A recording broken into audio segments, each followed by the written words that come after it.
Святая Библия говорит о воздаянии для смиренных людей. В притчах 22:4 написано так.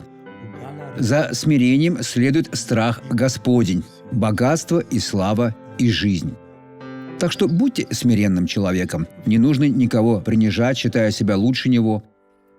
Чтобы ваша жизнь была долгой, чтобы Бог исполнил число ваших дней, и вы были человеком, о котором после смерти будут вспоминать с благодарностью, а не проклинать. Воздаяние за смирение и страх Господень за эти две вещи, два достоинства – богатство и слава и жизнь.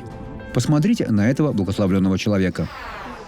Раньше, если я что-то ронял на пол, то я спокойно нагибался и поднимал. Но начиная с октября, я стал наклоняться с большим трудом. Я наклонялся вот так, медленно. Будто слегка заржавели. Да, здесь под коленом болело. А теперь? А сейчас я уже проверил, я могу наклониться свободно. Слава Богу! Аплодисменты Иисусу!